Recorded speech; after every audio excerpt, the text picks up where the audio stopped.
Смесени числа.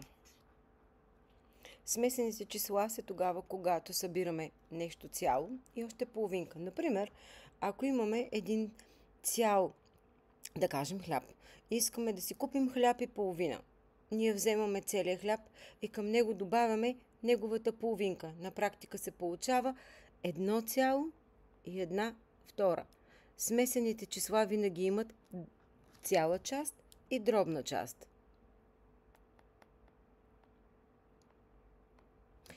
Например, ако цялата част е 1, както при нас е един хляб, прибавяме неговата половинка или 1 втора, получаваме 1 цяло и 1 втора, или така нареченото смесено число.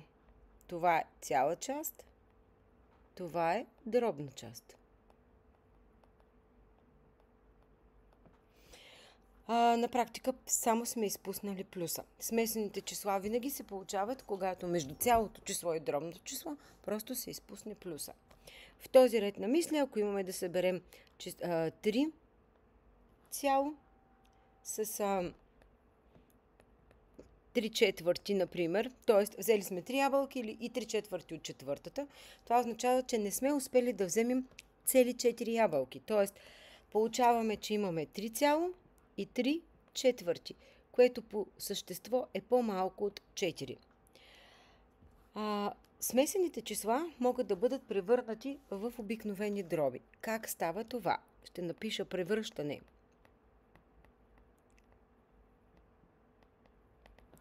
Става много лесно, когато умножим знаменателя по цялата, 3 по 4 умножим и към тях прибавим числителя. Т.е. умножаваме 4 по 3 12 плюс 3 15 и новото число го записваме горе, а в знаменателя си приписваме знаменателя такъв какъвто е. Всяко смесено число може да бъде превърнато в обикновена дроб, за да се смята с него. Има определени действия, които се извършват само с дроби и определени действия, в които работим с смесени числа. Всяко едно смесено число може да бъде обърнато в дроб. Отново, ако искаме да превърнем 1,1 в обикновена дроб, правим същото действие. Умножаваме 3 по 1 и събираме с числителя. Става 3 по 1 3 плюс 1 4 трети. Действия.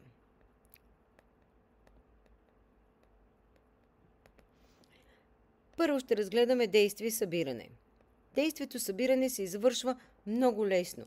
Когато имаме да съберем смесени числа, независимо от това какви са техните цели или дробни части, ние винаги събираме последния начин. Първо събираме целите части. Получаваме 7. А след това събираме дробните части, като ги събираме тук отстрани и за тях приложим събирането на дроби с различни знаменатели, а именно превеждаме ги към общ знаменател. Затова беше много важно да знаем как се работи дроби с различни знаменатели. Привеждаме ги първо към един и същ знаменател, като умножаваме общия знаменател е 3 по 7 или 21. В такъв случай 1/3 навсякъде умножавам с 7, а 5/7 навсякъде умножавам с 3. И получавам 7 плюс 7 21 плюс 15 21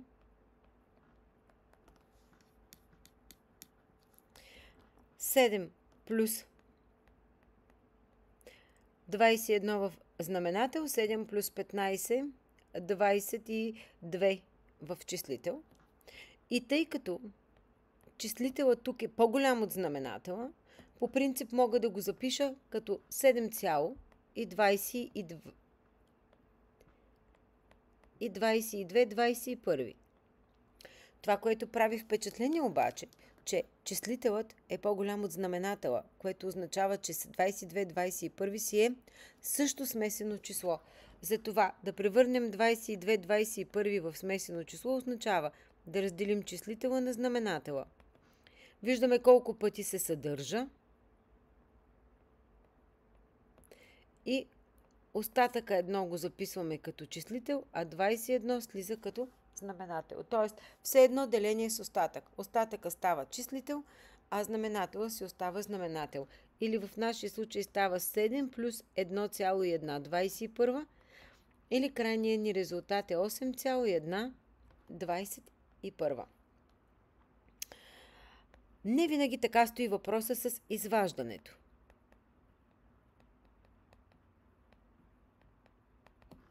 При изваждането, например, 3,1 пета, да извадим 1,3. Тъй като при изваждането понякога от цялата част можем да извадим дробната част. Обаче от 1 пета не можем да извадим 3/8, тъй като може да 1 пета да бъде по-малко. Примерно 3/8 или такъв да е примерът, че тук да стои по-малко число. Затова първа стъпка. Превръщаме смесените числа в дроби по начина, който говорихме преди малко. 3 по 5 плюс 1 ни е първата дроб. Става 3 по 5, 15 плюс 1, 16 пети. Минус 8 по 1, 8 плюс 3, 11 осми. Получаваме две дроби, които са с различни знаменатели и отново тръгваме по отъпкания път. Намираме общия знаменател, който е 40. Тук умножаваме по 8, а тук умножаваме по 5.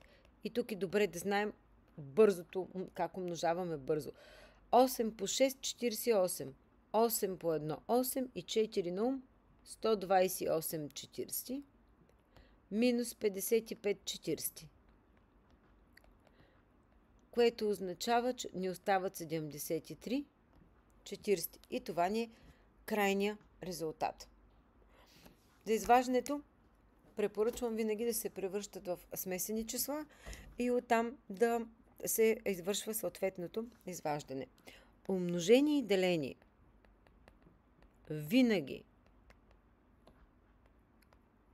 винаги първо се превръщат дроби и след това се умножават или делят.